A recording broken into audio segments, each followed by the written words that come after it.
It is time to leave your worries outside and laugh with us inside the treehouse.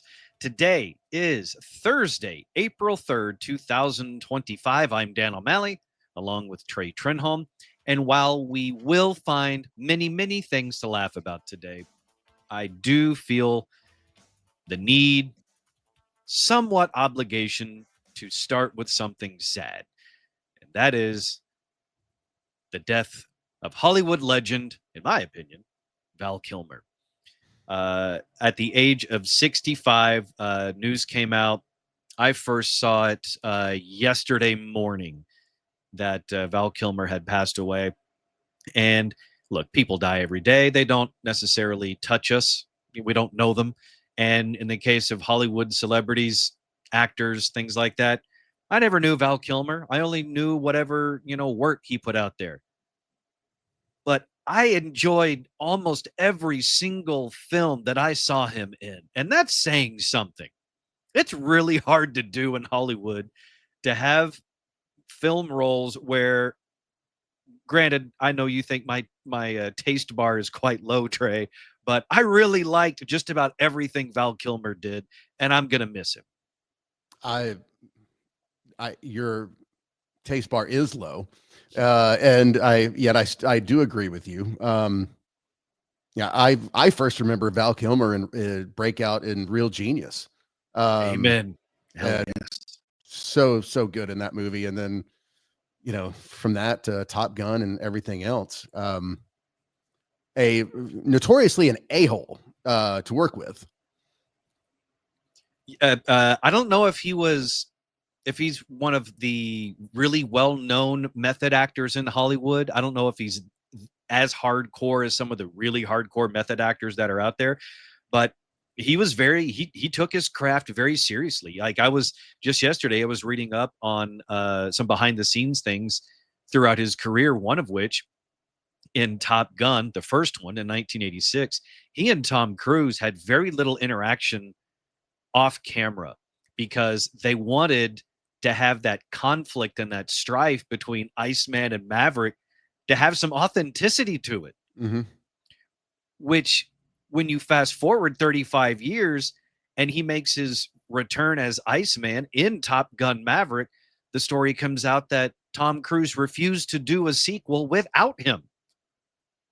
Yeah. It truly is amazing. And the fact that he did that role in the condition that he was in, look, I know there's other higher forms of courage, but as an actor and as a vain individual, that was pretty courageous on his part. Yeah, absolutely. But people have said for ages that the reason he did not get an Academy Award nomination for Doc Holliday in Tombstone was because nobody could stand him.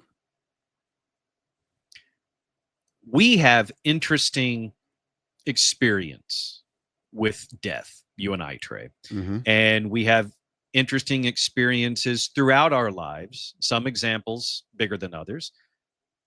There is a line out of a TV show, Mad Men, and one of the characters dies, and one of the leftover characters says, "I don't understand how dying makes saints out of people." But it's true. Yes. Someone dying, somehow you start thinking about all the positives and none of the negatives. And you focus on the things that you'll miss. And that's kind of the case with Val Kilmer. Maybe I'm lucky that I didn't know him because, like you said, if it was so well known throughout Hollywood circles that he was just a giant jerk to work with, then I'm glad I didn't know him. But on the receiving end, as a fan, I loved him. Well, he was just, immensely talented. I would say probably one of the most talented actors in my lifetime. And you almost hate that you didn't see more out of him. And maybe that's why. Maybe because he was so difficult to work with, Hollywood didn't, throw as many roles at him. But the ones that he got, he made the most out of. Now, granted, I'm skipping over a good chunk on when I went through his IMDb. I'm like, I don't know what. I feel like every actor, if you're around long enough, has a chunk of your resume that you just soon forget. And you probably did it just to, pay the rent. And he had that for a while in more of the recent years. But when you go back to the 80s and the 90s, you're like, man, it was memorable role, hit after hit, like Top Secret, real genius. Movies that really weren't supposed to be much of anything, but when I think back about some of my most favorite Val Kilmer movies, those are some of the ones I absolutely love, the ones where he was more comedic. He was the only reason I even bothered to watch The Doors once. I couldn't stand The Doors, the band. I didn't like the music. It wasn't my cup of tea, but I watched it because I wanted to see him portray Jim Morrison, and he did all the singing on his own in that film. It's funny you said it, because I am right with you. I cannot stand The Doors. Absolutely. I don't understand the people's love for them, but yeah, I'm same with you. I watched that just to see him. Yeah, just to see the performance. And even some other films that, weren't considered massive successes, I really liked, because as you pointed out, Trey, my taste bar is quite low. I loved Val Kilmer in The Saint. I love that movie. It didn't perform well enough at the box office to become its own franchise like I'm sure the studio wanted, but I really enjoyed it. Because that was based on an old, 50s or 60s television show. And that's one where he plays all these different characters. He dresses up in disguise. He was perfect for that. Well, it is. And he made a Volvo look cool. That's almost impossible. You're right. It is fascinating, and it's not even death, but it happens with like athletes and people all the time, where at the pinnacle of their career, they're absolutely hated. But then as they start falling off, everyone loves them again. And Kobe, we do it to them.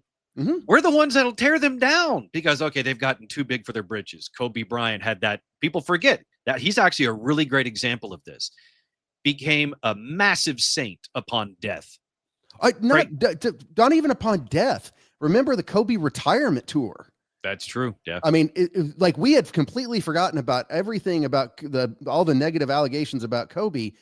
And when he was on the retirement tour, he was, and was one of the greatest players, but everyone forgot.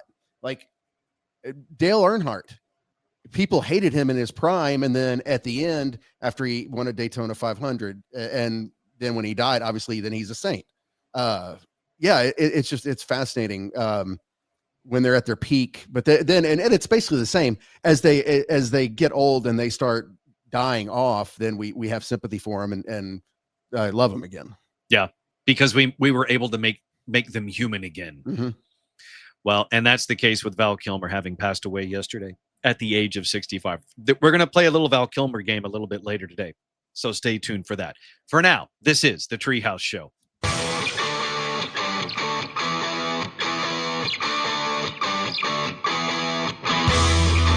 You're in the Treehouse.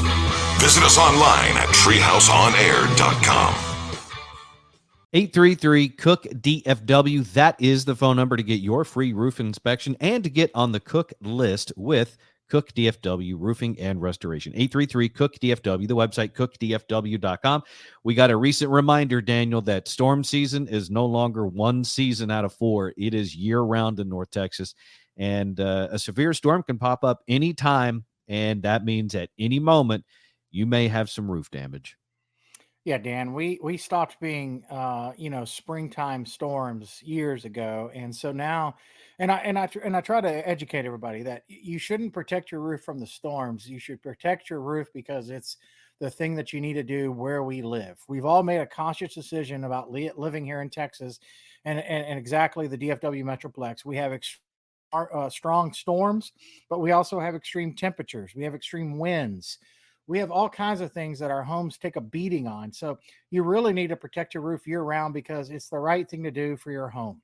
And so it's really easy. You call us out, we come out, we inspect your roof. If you don't need anything, we high five each other. We say, see you next year. If you do, we take some pictures. We take some measurements. We show you what your home needs. It may not be a whole roof. It may be just some small repairs that will extend your roof life. But when you let small things go on your home, they always turn into larger, and that's where it goes downhill really fast. So all you have to do, give us a shout. We'll come out. We'll give you an honest opinion about it, and then you can make a decision. Love that about you guys. No pressure. Decision is yours. So give them a call. Let them come out and do just that. 833-COOK-DFW. 833-COOK-DFW or the website cookdfw.com.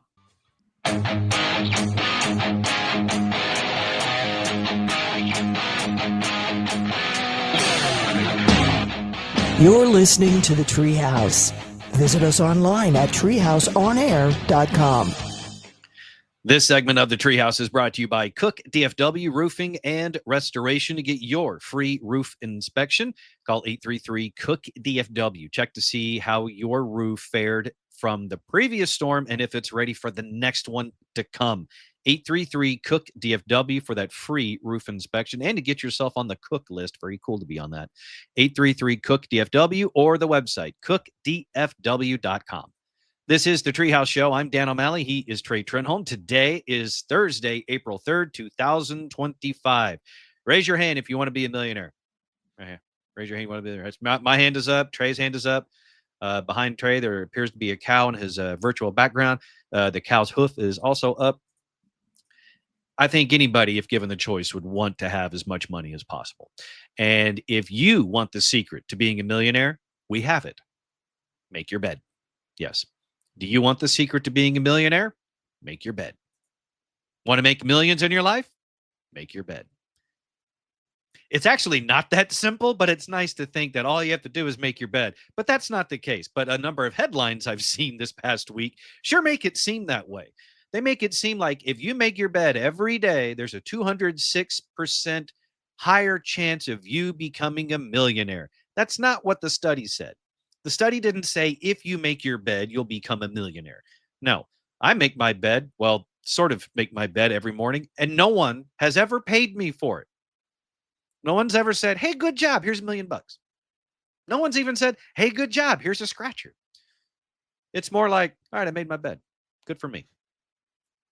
But apparently that's the secret, because according to a socioeconomist or a socioeconomist, his name is Randall Bell. He's been studying success for 25 years. I'm fascinated by that. You know how they say those who can't do teach? Mm-hmm. If you're a socioeconomist for 25 years studying success, does that mean you yourself are not successful because you spent so much time studying those that are? Or are you successful studying the successful? I can't answer that. I know one of the authors that, of books like people that study successful people turned it into a headhunting firm where he's like one of the top, when that upper level CEO headhunters, they contact him. So he's turned it into quite a profitable endeavor. Interesting. So according to Randall Bell, the socioeconomist who's been studying success for 25 years, he says those who do their chores and keep their living space tidier tend to make more money. As part of his research, he has spent time and talked with 5,000 people around the world, including but not limited to professionals, students, retirees, the unemployed, and multimillionaires.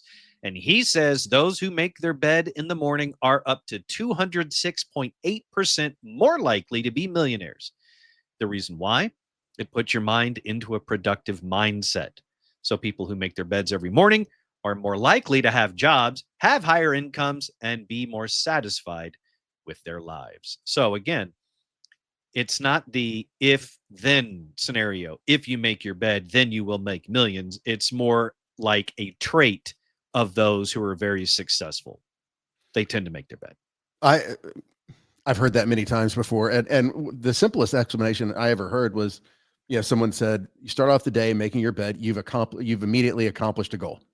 Was that someone, retired Navy Admiral William McRaven?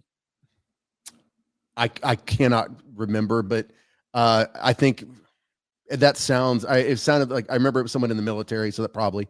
Yeah. He did the commencement speech at your alma mater, UT, University of Texas at Austin, all the way back in 2014. And in that commencement speech, he shared things he learned during his time in the Navy, which included being not only a SEAL, but a SEAL commander and the head of the entire program, retiring as an admiral in the Navy. Hook 'em horns for you, Trey. And at this commencement speech, one of the things he said, which people thought was kind of at the time, because they didn't really think about it in context, was him saying, make your bed. Just make your bed. At least that way, no matter what happens. And his reasoning was very sound. If you start the day by making your bed, then no matter what happens the rest of the day, you've at least accomplished that. You've accomplished something. And that sort of sets the dominoes up for the rest of the day. You can feel good. Hey, I did something. Yay, good for me. And you just kind of carry that with you throughout the day. And I actually read that book. I enjoyed it. And it's stayed with me. So when I saw the headline the other day, oh, if you make your bed, you're going to be a millionaire. I thought, I don't think that's exactly how that works in a, in a genie lamp filled world. It would just rub it and say, hey, I just like millions of dollars, please. And they give it to you. But just keep that in mind when you see certain headlines. Maybe just read the next sentence or two. It's helpful. So you really thought there was going to be an article that just, immediately told you the secret to making millions? And no, I wasn't. I was just hoping that there would be an article that told me about a map that would lead me to a buried treasure or the genie lamp that I could rub and then get my 3 wishes and go about it that way. But that doesn't exist either. I try to live in reality as much as I can, but I'm guilty of fantasizing on occasion. Do you make your bed every day, Trey? I don't. You slob.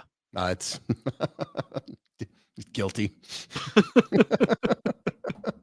I half-ass make my bed. All I do is I don't tuck everything in. Admiral McCraven would probably frown on my bed making ability, but I do my version of making the bed, which is just pull the covers up.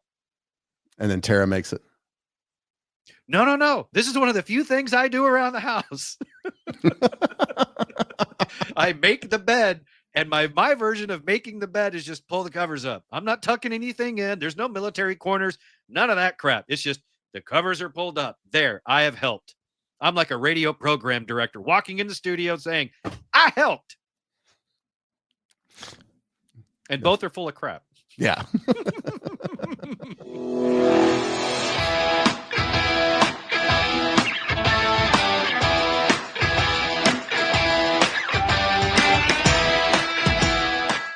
You're in the Treehouse. Visit us online at treehouseonair.com.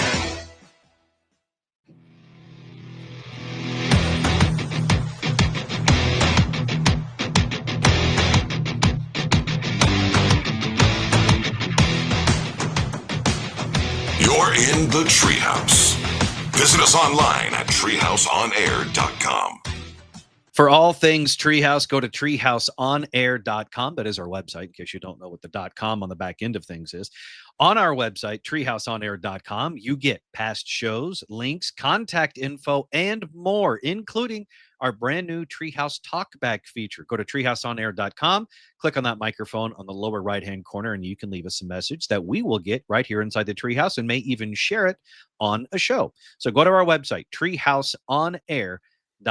I'm Dan O'Malley. That is Trey Trenholm. This is the Treehouse Show on Thursday, April 3rd, 2025. Silly television anchors are going to say it's a bunch of baloney, but it's true. A 52-year-old man was arrested at the U.S.-Mexican border trying to smuggle 252 pounds of pork bologna into the United States. Can you think of a less cool item to be caught smuggling across international boundaries than bologna? No. Thank you. That's, I mean, he's going to go to prison. It's going to be for a long time because that's a lot of meat to smuggle. And and when you get to prison, they ask you, what did you do? Or what are you in here for? And when you say smuggling bologna, I don't think they're going to take it literally. I think they're going to take that as an invitation. Yeah. That's 252, huh? Let me look around the cell block here. I bet we can beat that. Mm-hmm. And I mean, just the crappiest of meats. Like, really, why? Yeah, it's just a poor cut of meat. That's not even a cut. It's just processed. it's a bunch of garbage things. It's leftovers put through a grinder And then I don't know the entire process of making bologna, but I can imagine. You take all the gross leftovers that no one wants, and you put that into a grinder, and then somehow you solidify it through some gelatinous concoction of things I don't want to know that's in it, and then it solidifies it, and you press it, and then it's in a tube, right? Because it's in that whatever that red casing is on the outside of the bologna, and then it gets sliced, and then you have the bologna slices. Blech.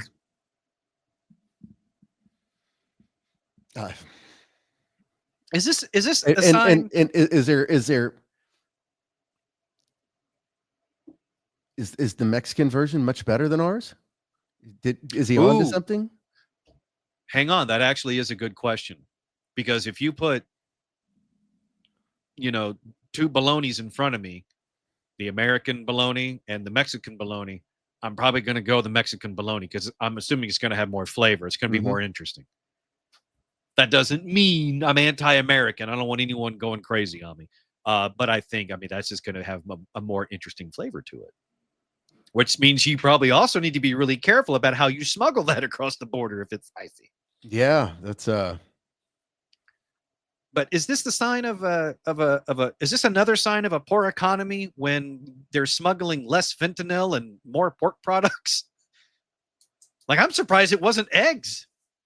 Which, by the way, I think there have been more busts at the U.S.-Canadian border of eggs crossing those boundaries than drugs. Yeah, I mean, I don't know. Are they putting tariffs on bologna? Are they worried about that? I don't know. I can't keep track of the tariffs. Yeah.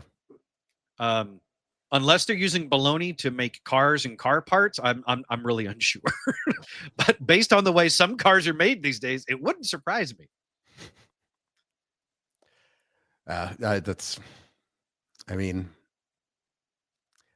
Maybe it's just so much cheaper down there. He just thought it was worth the risk.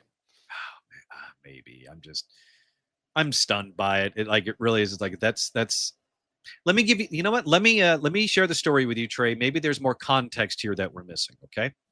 Just after 2 a.m., an Albuquerque man told agents he had nothing to declare. He was referred to a second agricultural inspection. This was early Saturday morning around 2 a.m.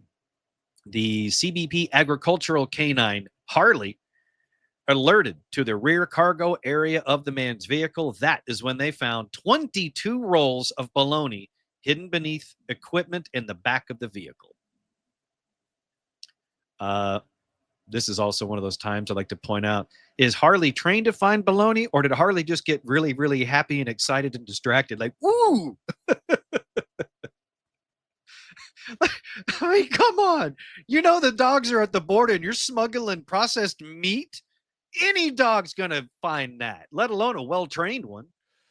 Yeah, I don't think he needed a lot of training to find the bologna.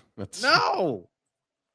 The bologna also found, I'm sorry, not the bologna, Border Patrol also found 60 undeclared tramadol tablets in the center console of the vehicle. Trey, isn't tramadol a muscle relaxer? No, it's a painkiller. It's a very mild painkiller. Okay, never mind. I think I've been prescribed that in the past.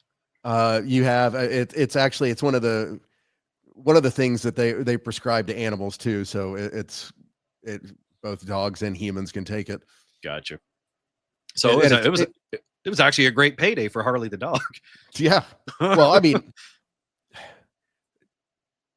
tramadol is like I said, it's the most mild of painkillers. So it's very, people get it in Mexico all the time. Jeez, it's the 250 pounds of bologna was seized and destroyed by Border Patrol per USDA regulations. Look, our country does not like mystery pork products coming into the country.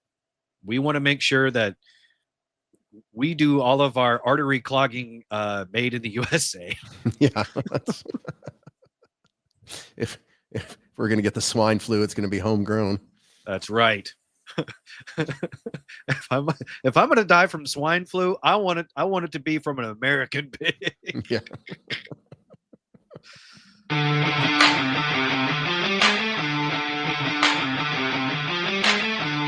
You're in the Treehouse. Visit us online at treehouseonair.com.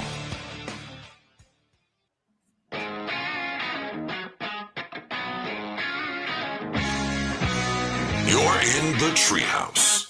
Visit us online at treehouseonair.com. Did you know you can get more Treehouse? It's true. Subscribe to Treehouse Plus today. When you subscribe to Treehouse Plus, you get bonus content, subscriber-only episodes, including video, and it's all available at patreon.com/treehouseonair, Patreon, patreon.com/treehouseonair, and subscribe to Treehouse Plus today. I'm Dan O'Malley. This is the Treehouse Show. That is Trey Trenholm. Today is Thursday, April 3rd, 2025. We talked earlier about Val Kilmer passing away yesterday at the age of 65. I know he had a long battle with throat cancer. I'm not sure if that is going down as the official cause of death for Val Kilmer, but it would make sense. Val Kilmer, the icy cool star of Top Gun and his later revival, Top Gun Maverick, died Tuesday in Los Angeles at the age of 65. He was candid about ongoing health issues that affected both his performance and his life outlook. In a 2020 memoir, Val Kilmer revealed that ex-Flame Cher, I forgot about that, helped him through a cancer diagnosis and detailed the harrowing effects it had on his body. His daughter, Mercedes, told the New York Times and the Associated Press that the actor had died of pneumonia, a lung infection that can range in severity. And with all the actual health issues he had in later parts of his life, pneumonia being the one that gets credit in the end, makes sense. Yeah. So while that is sad, Trey and I have many fond memories of Val Kilmer. The first of which was, what was the first movie you said you remembered him from, Trey?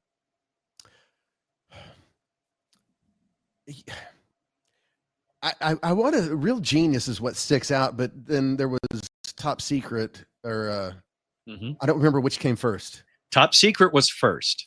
Okay. Top Secret came out, I want to say 84. I got it pulled up here. Let me check his IMDb. And then Real Genius came out a year or two later. Top Secret, 1984. That's where he played Secret Agent Nick Rivers. And then Real Genius came out 1 year later, 1985. And then right after Real Genius was Top Gun in 1986. IMDb put together a really good in memoriam for Val Kilmer that I want to share with you. Hi, my name's Val. I'm your Huckleberry. I'm the Lizard King! I can do anything! I'm not the first guy who fell in love with a girl he met in a restaurant who then turned out to be the daughter of a kidnapped scientist. So that's where I found myself. That right there was from Top Secret. Let's play a quick game, Trey. Let's see if you and I can guess the films as they get mentioned here. Okay. All right. Here we just kind of spit it out once you know it. Let's see if you can beat me. Hi, my name's Val. That doesn't count. I'm your Huckleberry. Tombstone, yeah. I'm the Lizard King! I can do anything!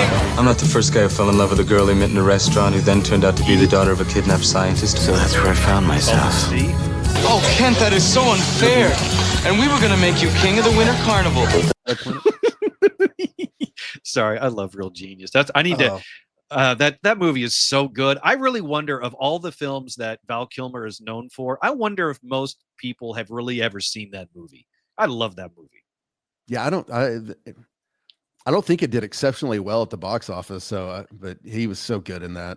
I mean, I don't remember what the school was, but it was a school. It was sort of like a school like Caltech, where it's future geniuses and scientists and, people that will eventually go on to, make rockets for Elon Musk and JPL. It was a super genius school, and he was the genius of geniuses there. Some new kid moves in who's, I don't know if he ever did anything after that movie. And one of the things I always remember about that movie, in addition to Val Kilmer, was the guy that lived in their closet, Laszlo. Laszlo. Love Laszlo. which by the way, Laszlo, was he? Yeah. So Laszlo lived in the closet, and they later go and find out that he's got a whole operation going on in the closet. I love that movie. I'll stop. Let's go back to the video. Daughter of a kidnapped scientist. So that's where I found myself. Oh, Kent, that is so unfair. And we were gonna make you king of the winter carnival. Does this mean we're not friends anymore? No, don't! Oh, then you've got Batman Forever. Again, we mentioned this before. Not my favorite. Definitely not my favorite Batman, but still a hell of an actor. Mm-hmm. And then here he is in Willow. Don't! There's a peck here with an acorn pointed at me! You know, Charles, you're a rather cheerful fellow when you get to know you. What's your problem, Kazansky? You're everyone's problem. You know what your problem is, Ramesses? What? You care too much. Look up idiot in the dictionary. You know what you'll find? Picture me? No! The definition of the word idiot, which you f***ing are. Oh, and that last one's from Kiss Kiss Bang Bang. I have to admit, I actually have never seen Kiss Kiss Bang Bang. And I haven't either. I know there are people that love that movie. I think that's an action cult classic. I'm surprised I haven't seen it. It probably was too highly rated for you. You know what? You're a real jerk.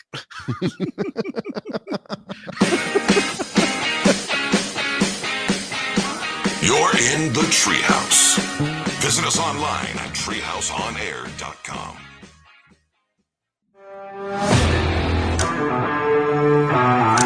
You're listening to The Treehouse. Visit us online at treehouseonair.com. If you like the Treehouse Show, then you will love us on social media. So give us a follow at Treehouse On Air. That is our handle across all the social media platforms at Treehouse On Air to give us a follow on social media. This is the Treehouse. I'm Dan O'Malley. He's Trey Trenholm. Today is Thursday, April 3rd, 2025. It's time we celebrate today's date and do so with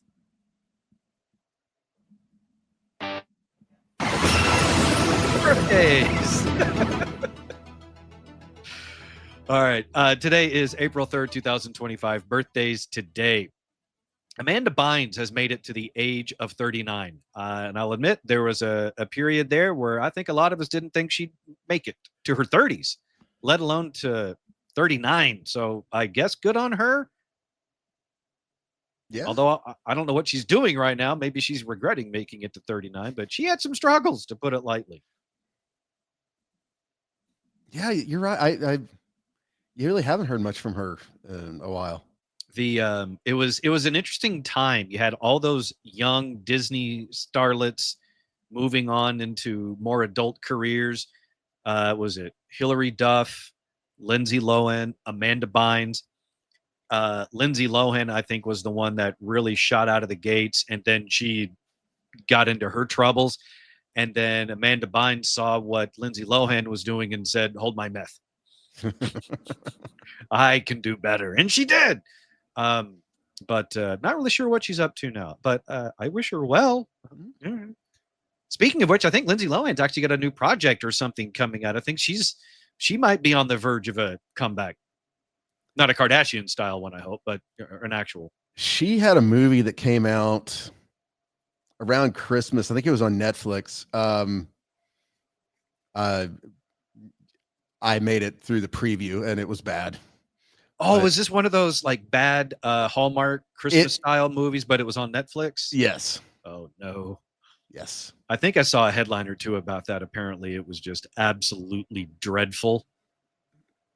Yeah, that's I know she's doing well now and I wish her the best, but I think whatever she's doing, because at one point I want to say like she had like a club in Ibiza or something and had sobered up and was doing well, and I think she should stick to that because I think there's an opportunity here for Lindsay Lohan. If she's on the verge of a comeback, something that might help push that would be a reimagining of one of her most successful films, Freaky Friday. Because I think it was Freaky Friday. She was in that with Jamie Lee Curtis, right? Mhm. And they did the old body swap thing. What if you take the Freaky Friday body swap and you merge that with the Nicolas Cage movie, The Unfathomable, I can't say that word, The Unfathomable Weight of Talent. So you do a body swap with a regular person with Lindsay Lohan playing Lindsay Lohan. So it's a regular person swapping with Lindsay Lohan, the celebrity. That might be fun. Might be a better actor. Mm-hmm. I'm just spitballing. Look, Yeah. Hollywood has way worse ideas that they produced. Mine not that bad. I'd watch it. Ooh, maybe it should be Nick Cage and Lindsay Lohan body swap. Yeah, that's Give me my money, Hollywood. I'll be here. yeah. Other birthdays today. Kobe Smulders turns 43 today, known as Robin on How I Met Your Mother. She's also Maria Hill in the Marvel Cinematic Universe. She's also Wonder Woman in the Lego movies.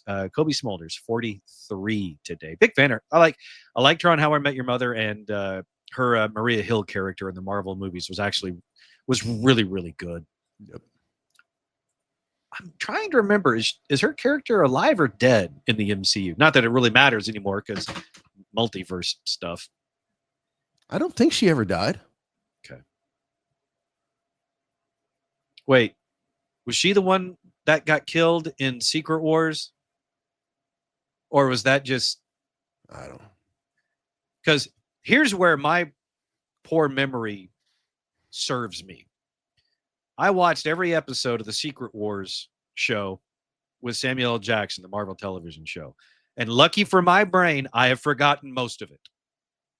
I never saw it. Don't. Just don't at all.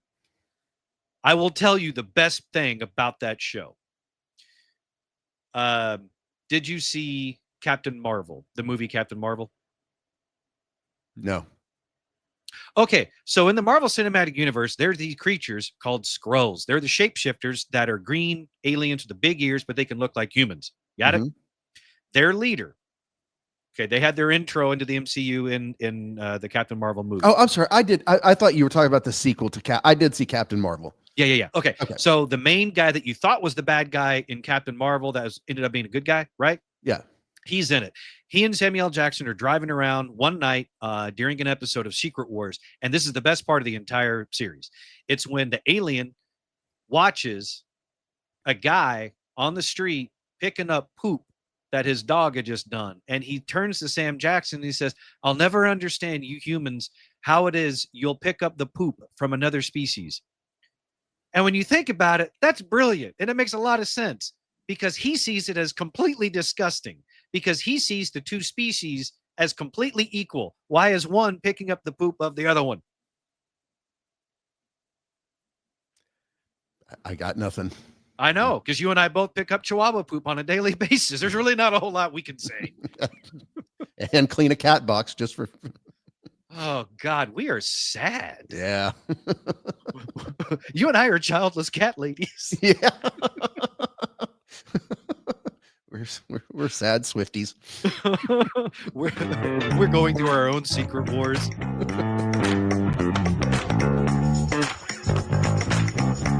You're in the Treehouse. Visit us online at treehouseonair.com.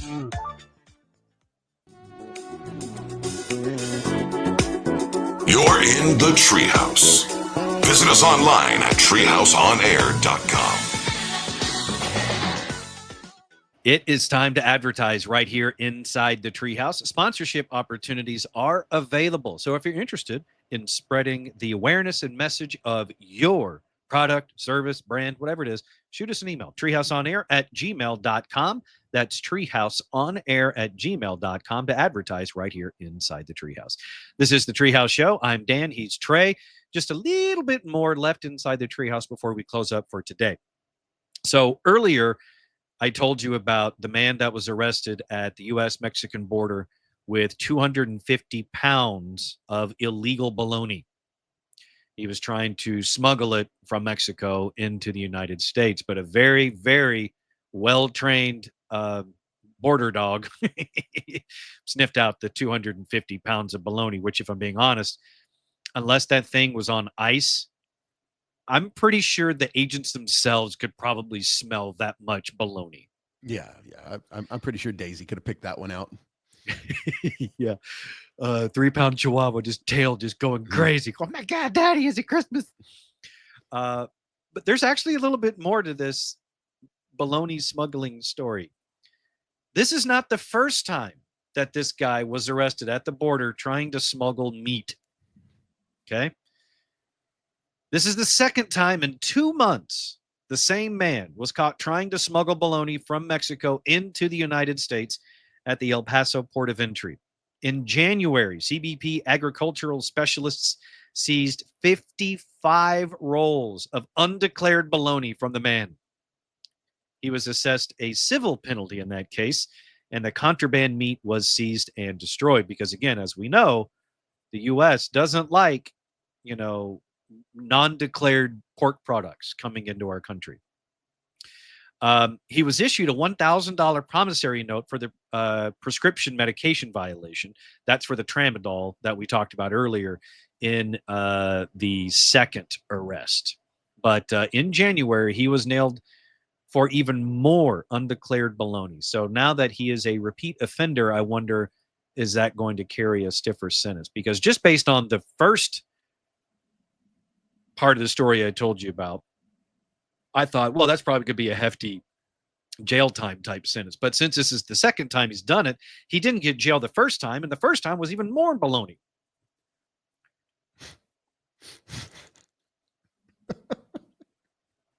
What? Just that it was even more baloney. I heard it. I must do some research and find. I'm puzzled as to what would cause a man to risk his freedom for baloney. Yeah, because I mean, it's not like one of the sexier items that you could smuggle that might make you popular. Like say cocaine, you'd be all you got to do is get into one Michael Bay movie and you'll be swinging around like you're the king, right? It's not even any nightclub in Miami, man, you'll be popular slinging MDMA, some cocaine, but you're not cool if you're smuggling bologna. I mean, it's not. You could at least like go for mortadella or something. The fancy bologna. Yeah. I want the mortadella. Yeah. Isn't that just bologna? No. Mortadella. Okay. It just goes to show that how you say something carries an equal amount of weight as to the thing that it is. Maybe more so in the case of bologna. I mean, he might as well have been smuggling wieners because that's what he's gonna be stuffed with. 250 pounds of it. Yeah. Your wiener has a first name.